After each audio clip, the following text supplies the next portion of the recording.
عليكم ورحمة الله وبركاته. هاجي جاني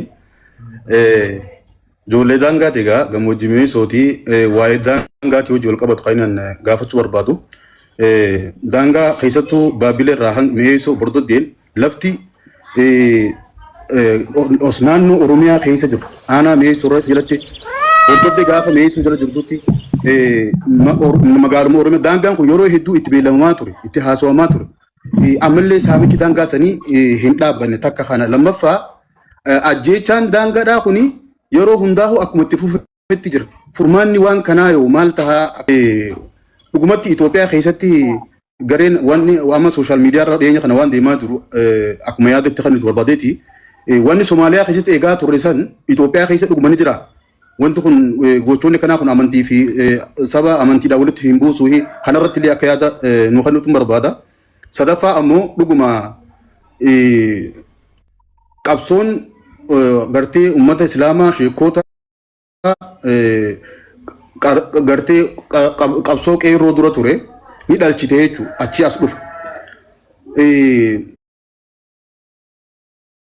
yeroo gartee mootummaa kanaa keessatti uummanni islaamaa illee hanga takka mirga silaa isaanii malu san harkatee jira marguma uumamaan qabnu san mirkaneeffate qabsoo isaatiin ambi gartee osoo silaa gartee walitti dhufanii mariin godhame yoo anillee gaafii haga afurii takka qaba gaafii afuriin qaba tokkoffaa waan ideolojii qabsoo Oromoo keessa jiru kana ilaallata akkuma beekamu ideolojiin lamaa tokko kana yeroo hedduu hayyoota kennallee gargar baasee jira jedheeti ani yaadu tokko waan Itoophiyaa Dimokiraatimsinaa jedhuu fi akkasuma warra biyya walaba taate ijaaranna Oromiyaa jedhu jidduutti wanni kun ideolojiin kun haga yoom cinama walii osoo deemu osoo kiliiris hin taane osoo walis hin cabsine akkanatti goolii dhumaarra yoo geenne qabsoo uummata kanaa cabsaa jira yeroo hedduu wanti kun yoom hiikkata tokko namoota Itoophiyaa Dimokiraatimsinee tasabaab sablammii taatu ijaarra jedhu keessa atillee nama hangafa warri akkasuma biyya walaba taate ijaarannaa lakkii Itoophiyaa dadhabne jaarraa abbaa gadaa irraa kaasee uummanni kun uummata dimokiraasiin galuu fi miti jedhee warri akkasitti amananii dhibsaa ta'ee miti jechuudha. Waan kanarratti cinnaan takkaa gatteettanii akka hayyoota uummanni kun qabuutti akka warra ideolojii walabummaatiin deemuutii fi warra dimokiraasii Itoophiyaatiin deemuutti mari'attanii beektu yoo mari'anne hoomaaf kana naa deebista.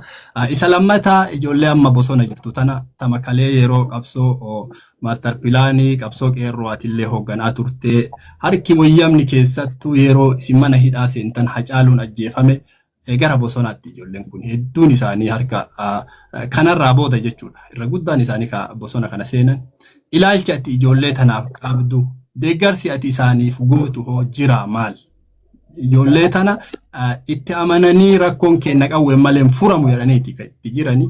Akkasumas dogoggora isaan qabanis yoo jiraate gorsaa jabina isaan qaban jabeessaa wanni ati qarqaraa jirtu jira waan jedhu ka itti aanu ammootu hoogganaa qabsoo qeerroolee jechuun ni dandeenya hoogganaa OPDO duraanii obbo Lammaa Magarsaa irratti waan dubbatte qabda gaafa inni aangoo dabarsee Abiyyiif kennu. Tana dabarsee kenninaan carraan siyaasa isaa asirra dhumata jettee jirta. Akkuma jette san siyaasni carraan isaa dhumatee cal'ise moo lammaan rakkoo biyya kanarratti uummata kanarratti deemaa jiru kana arguu dadhabee haga ammaa waan tokko osoo hin dubbanne taa'amu. Waan inni karaa garaa jalaatiin hojjetutu jira. Waan jedhu fitadhee jira. Galatooma. Ayyee galatoomaadha. Gurbaan beeksoo kaase. Waan takka takka osuma waan furamuu osoo danda'u balleessanii jira. Waan hin qabatamaan beekuma gaafatte rakkoon daangaa sun yeroo dheeraatu gangalataa dhufe.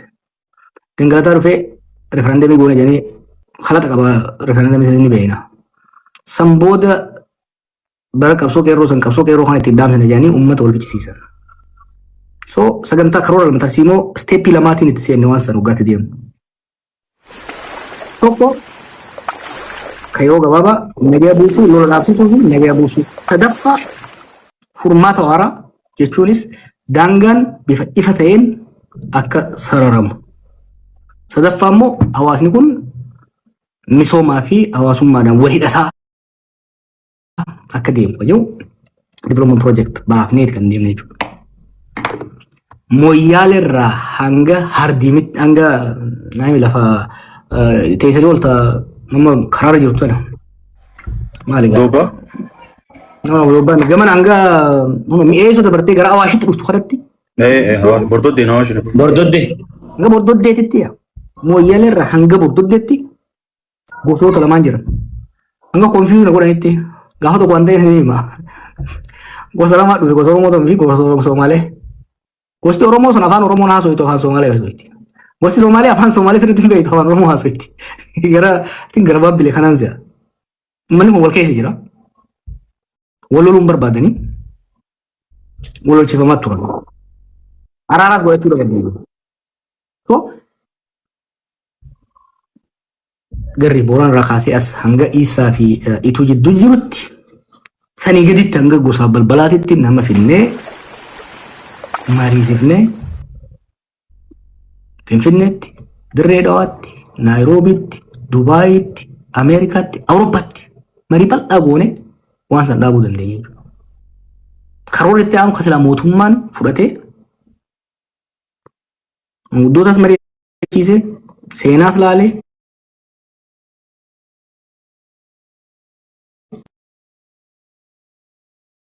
amajjaa nageenyi dhufeeti amma lamaan dabre kana hoggaa qabsoon eegaltu deebisanii eegalanii jechuudha.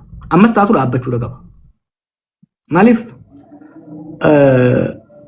warra hedduun deeme hanga isa baalee ganda warra riiraa kana gad hanga madda olaabutti deemee daangaa Oromiyaa ceenee laalle warra obboleeyyan keenya Somaaleetiis nama mudachii fi ni beeka. Wanni godhuu qabnu maali? Tokko nagaa buusuu, lammaffaa daangaan ifa godhuu, sadaffaa projektii gurguddaa ummatoota daangarra jiran kana waliin akka misoomanii fi hidhata amma resource scarcity illee jira kontirbaandii hedduu kan uummata kan lolchiisu jechuudha.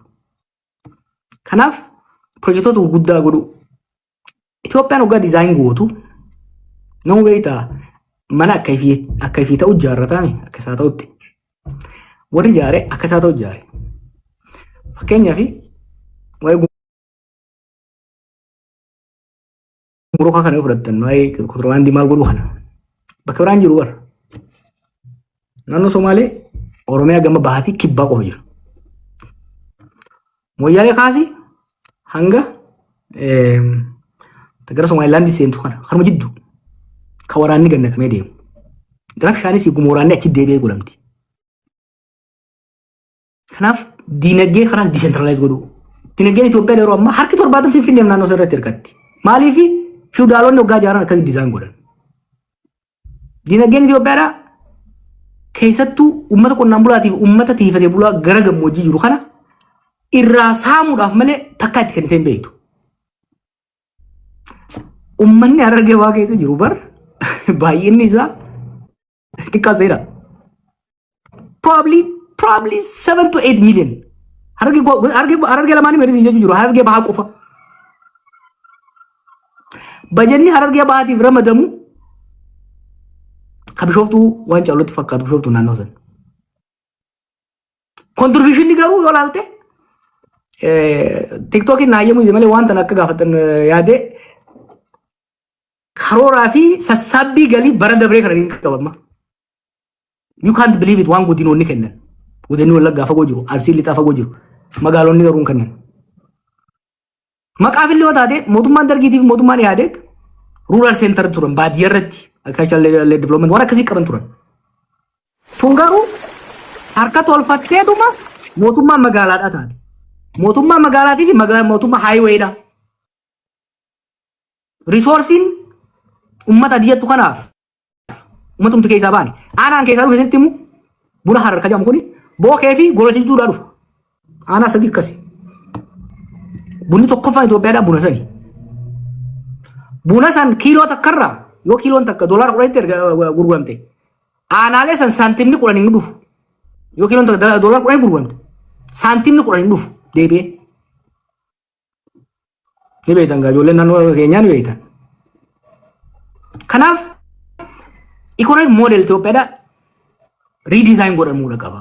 Economic zone irratti keessattuu economiin lixa bahaa akka integrate ta'e waliin ka'utti. Fakkeenyaaf economiin Harargee fi Baalee Bahaatiif Somaalee kun akka waliin ka'u irratti hojjechuu barbaachisa. Ka Booranaa fi fakkeenya waan isaan godhan bar waan darree isaan godhan. Gaafa dhaqee ni yaadattan Ethiopian Airlines dhaqeetiin ture. Wanni tokko ka CEO isaanii wajjin haasofne naannoo uummanni keenya tiifatee buluu jiru kanatti airportiin tanamaa osoo hin ta'in airportiin fe'iinsa akka jira. Fakkeenyaaf bakki propose goone Mooyyeelee fi Nageellee ture. Nageellee Booranaa ture. Maaliif jenne isin fakkaate? Yeroo hedduu galaaltan uummanni keenya kun loon qaba re'ee qaba boonni dhufee jalaa fixa. Horiin Booranarraa fe'amee Finfinnee waggaa dhufe gatiin isaa hedduu gadi bu'a. Maaliif waan fe'iinsaa waan maaliif jira jechuudha. Horiin sun garuu re'eenis horiinis achuma qalame xayyaaraan fe'amee Saawudii yookaan kutaate Saawudii biyyoonni Arabaa kun ni fudhatan. Xayyaara maal godhan beektaa? Yaabeelloo ijaaran instead of Mooyyeelee. Mooyyeelee iddoo ijaarame namni keenya ka Keeniyaa jirus nama keenya warra Keeniyaas ka jiru wajjin ce'ee ka gamana jirus ka Somaaleetis ka gamaa gamana jirus konsorraa kaasee itti fayyadamaa jechuudha. Nageellettis yoo ijaarte Baalee Bahaa Gujii Somalii waliin fidaa jechuudha. Isaan hoo maal godhan kanarra godina ijaaraniiti gosoota waliin naqu irratti deeman. So san kanarraa hin maqee immoo wanti daangaadhaan wal qabatus beyond border dispute. Wallola daangaa bira dabarree hawaasni daangaarra jiru kun bar wallolchiifam waan hin jirre irratti bar maarra walloltanii jedhanii bar Baalee dhaqee wata kan jiru bishaan hin jiru wata kan jiru. Dachirra wallolchiisan. Wallolchiisuu cina manna osoo akka isaan waliin guddatan godhanii irra faayidaa qaba. Kabiraa waa'ee Alshabaabiin kakaafte. Waan isirri qoo qabu beekan tun waan hin fashalsaa siin ga'e hangarraatti waan ittiin boonu keessaa hin takka. Isinitti illee dheereesse 2006 akkasiin si'a 2008 osoo Obaamaan aangootti dhufin naannoo san duratti walga'iin tokko Stanford University turte. Walga'iin irratti warri Itoophiyaattis warri biyya adda addaa tokko dhufee haasa'u turan. Gaafasiin maal argee Oromiyaa kana keessa finxaalessummaan dhufu jira jedhan. Hayi sabuu jarri kun biyyumaan itti dhaldhee keessa qoree deemee qoree miila na diraa turtee bishingaa nyaadhee waan meeqa rakkadhee haasa'u jira immoo. Tabiraa haasa'an. Hordofnee boodawwan sun alaabaa isheen dhufte. Alaabaa ishees maali? Ekstreemizimiidha. Ni beekna warra hadraati warra tooyidaa jedhanii warra bashuun ni garti ni beekna keessa guddanne. San bira dabaree nama ol ajjeesu warra agarree nuti. Nama amantii biraas ajjeesu agarree nuti. Nama muka qawwee hidhatee deemu noora. Sheekota waliin waccoo taate malee nama waliin deddeeramu takkaan agarre. Shirri kun maali? Shirra they want to securitize. Waan reefu ni ilaal. Boordara amma gumrukni keellaan eessa jira. Booraan alaal. Maafiyaan booraan eeggan tokkaan tokko hojjaan gosa keessa galanii. Booraan mee isin gaafadha Mooyyaalerraa hanga Yaabeellootti keellaa meeqaa jira. Bakka biraa keellaan akkasii jira hin jiru. What is the game? Maali namni hayi Mooyyaalerraa fidatee namni Yaabeellootti yoo gurgurate wanni qaratamaa ooluuf maali biyya biraan dhayine. Kun bakka biraan jiru. By the way, meeshaan hoggaa gad deemtu hin qaratamtu beeke. Meeshaan amma hoggaa gara hoggaa chiila deemtu. This is extraction. Saamicha wanni isaan godhaa jiran. Ta'amma Alshabaab jedhanii oofan duras kijiba. Deengadda hoggaa wanni kun kaatu Profeesar Beekama dhimma Baalee sirri qorate. Sirri qorate afaan keenya dubbatu dhimma Islaamummaa Itoophiyaa irratti ekspertiin warri Ameerikaatis warri Awurooppaatis ekspertii number 1 yeroo ammaa fayyadamanii hin gaafadhe. Okiyyaa. Sagara Baalee kan wanni akkanaa ni jirti jedhanii qorannaa ta'e agartee jennaan kijibaa kunii naan jee olola mootummaa qofa dhagee malee keessa deemeetiin laalee amata dabree kanaa wajjin ture. Ijoollee fadhiisoo tokko jira kadhannati jedhanii walitti qaqqaban ijoollee beekumsa hin qabne kontekstii kan beekne kanuma dhaqanii nama darasaa argan hunda walitti qabanii fidanii onni jedhaniin Al-Shabaab humna badaadha. Biyya teenya keessa seenuun qabu dhaamuu qaba.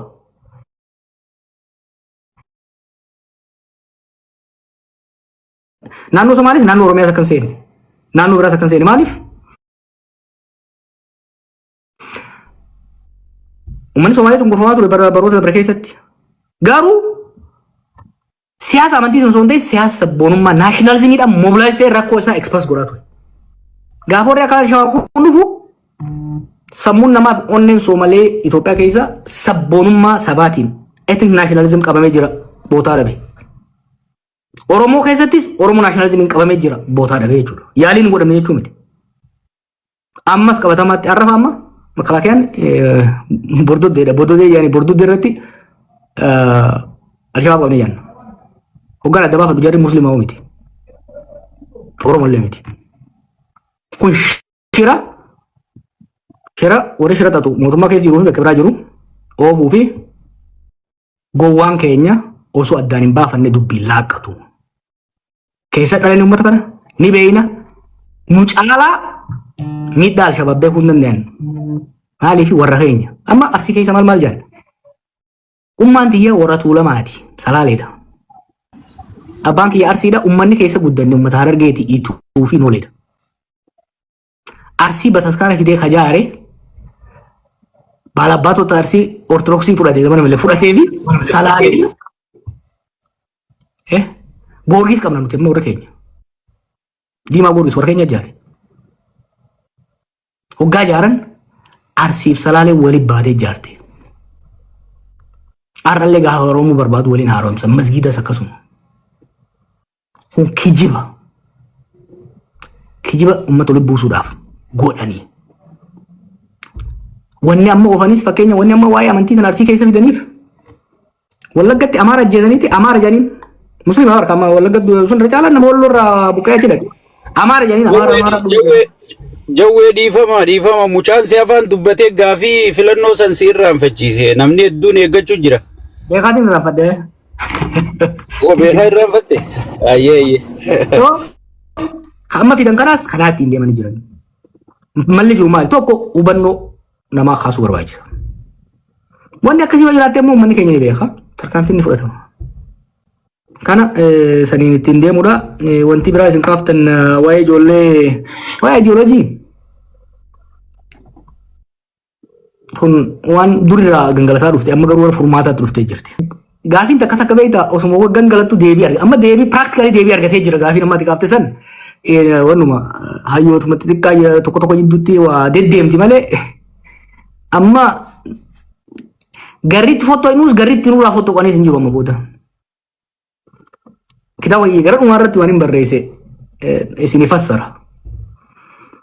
Saboonni Itoophiyaa keessa cunqurfaman karaa sadiin furmaata argachuudha yaalan. Karaa lama gurguddaa sadaffaan xiqqaadha. Tokko aboo rakkoon tuni 4 kiiloo fi mangistii Finfinnee tanaa falli jiru irraa fottoo qajan. Warri gaafii kan dura kaase Eertiraanonni Oromoon Soomaleen Tigraay itti deemanii deemsa keessa warri Eertiraa ni fottooqan. Warri Tigraay immoo deemanii ashaateedha mallassuun aboo furmaanni irraa fottooqame 4 kiiloo sana qabachuu qabnaa jeeti olaantummaa argachuu qabna qabate. Laman jettanii. Lameen hunda leenye. Warri Eertiraa fottooqanii bilisummaa siyaasaa argatanii garuu rakkoo Itoophiyaa jalaa nafne. Warri Tigraay dhufaniiti Itoophiyaa irratti olaantummaa argatanii hanga xiqqoodhaaf ni nyaatanii san booda deebi'anii nyaataman. Jarri keenyaas dhufaniiti beektaa mootummaan abituuni diqaalaa dholetti yaada ilaalcha diqaalaa ta'e qabdi jechuun cross fertilized kan ta'e qabdi. Hawwii nugusoota Amaaraa qabdi. Manyee irree Oromoo irratti hirkatti tooftaa warra wayyaaneetiin deemti. Kana jechuun maali? Imperial Itoophiyaa ijaaruu barbaadan nugusa guddaa tokko ta'uu barbaada. Akka jara wayyaaneetitti uummata kana Oromoo qoqqoodee gondaan balaman qoqqooduu barbaada. Humna arba Oromoo wanatti immoo fayyadamuu barbaada. Contradiction is a walking contradiction. Wanni humna Itoophiyaa jeequmsa keessa seensise kanaa jechuudha. So warri Eertiraas fottooqanii furmaata hin finne. Warri Tigraay olaantummaa fidanii furmaata hin finne. warri wayyaaneen guddistees isa irraa kooppii godhanii Amara Raayis walaalatanii itti deemuu yaalanii hin taane. So addeen maal ta'e rakkoo keessa seennee jechuudha. Furmaanni biyya saniif ta'u nuufis laal. Maaliif kun hin ta'e isiniif fakkaate akkaataan biyyi Itoophiyaa jedhamtutti ijaaramte the founding sin reefu isinitti himeetiin jira. Parsantii 70-80 haa ta'u diinagdeen biyyattii Finfinneef naannoo saniiti. Kanaaf Eertiraa asmaa irraa fottooytus siyaasaan irraa fottooyti malee diinagdeedhaan hirkattuu taate. Gaafa naafaa baafatan mallasee waliin seenanii jechuudha. Warri wayyaanis olaantummaa godhan jaanii olaantummaan hin turtu ni kufan rakkoo keessa seenan. Jarri kunis waan akkasii godhan. So wanni nama baasu maali? Sirna dimokiraasii gad dhaabanii namuu haqa fi irratti abbaa ta'e waan waliin qabu immoo walii qoodee sirna dimokiraasiitiin buluutu gaarii yaada jechuun qaba. Kajoollee bosonaa tana gaggabaasee ni deema. Ijoolleen tun dhugaa qabantu jira. Tarsiimoon isaan hordofanii fi rakkoon naamusaa akkuma jiru ta'e akka namni yoo shiftaa saamichaa achi bahee miti. Warri saamichaa bahee galee jira keessa. Ijoolleen tun qabsaa'ota yeroo dheeraa turtedha. Ijoolleen tun eenyufaa beektanii? Ijoollee bara wayyaanee amma 15 meeqa hidhamaa ture. Jijjiiramaa dhufe jedhanii waggaa hidhaa bayan. Jijjiiramni isaan abdatan harkaa dhabame. Imagine umrii kee ijoollummaadha qabsoo seentee hidhaa turte waggaa qabaleetti ati galtu milishaa si xallazu. Ijoolleen ni beeknaa bara mucaan amma bisaa jedhamu Aragee Xarraa hogganu kun nama hidhaa ture qabsaa gameessa yeroo dheeraati. Kaama Harsadee hogganu kun Gurbaan Gammachuu jedhamu nama hidhaa ture qabsaa yeroo dheeraati. Mucaan Sabaayif jedhamu kunis Arsii maal jedhanii zoonii. So wanni yeroo shiftaadha maal jedhan waa lama qabdu ijoolleen tun. Ijoollee kaayyuudhaa gabbaate dur. Aarii qabdi. Wanni isin hawwate sun waan hin dhufiniif. Sadi ijoolleen tun bitamuu hin dandeessu. They are fiercely independent. So dhugaa qaban. Akkaataan adeemsa isaaniitii fi gochi isaanii doongora guddaadha qaba. Fakkeenyaaf waa'ee wanti isaan gurguran kun ka milishaa wajjin waa godhuu kun ka amma waa'ee gubaatii kan waan irratti mana milishaa gubuu faani garta. Mana kaabinee gubuu. Kaabineen sun yoo awwalleesse isa walloluun waan tokko. Mana miskiina maatii ijoollee isaa qabdu san waan naamusa deebisuu dirqama. So ani ijoolleen tuni akka namni jirutti duriyyee gad yaatee ka jiru san fudhadhu. Adeemsa keessa amalli akkasii bakkoota adda addaa dhalatuun dhugaadha. Ijoolleen tun silaa bosona bahuun qabdu turte. Osoo wayi waannu. DDR jennee 2017-2018 proposal goonee maallaqa argatanii maallaqa samaa godhan faarsee bulaa ittiin bitatanii bara bifaan. Maallaqa UNDP irraa waraana baa'oo waraana Gimboo Sabaatti qondaalota gurguddaa kana qubachiisuudhaaf qophaa'e faarsee bulaa asiin warra asiin wajjin haasaa ture kana $5,000 $10,000 qaxaru turan.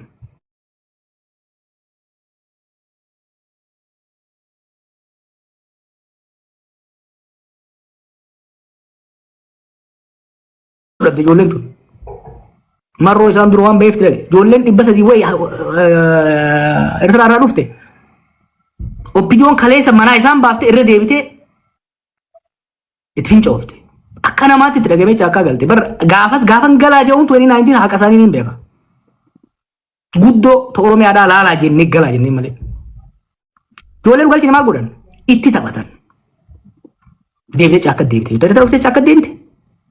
Ni bino ijoolleen takka ni bineensomteewu ganamuu darraa ka'ee jechuudha. So tokko dhugaa qaban kana himu lammaffaa dhugaa qaban jedhanii garuu uummata miidhuu hin ta'u.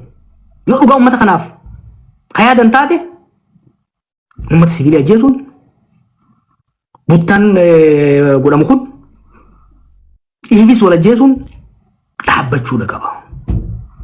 Siyaasa immoo qabaachuudha qaban siyaasaan hoogganamuu danda'uudha qaban. Araarsuuf yaallee jirra amma reefu waliin haasa'uu hin danda'u naan jee gurbaan reefu na gaafate.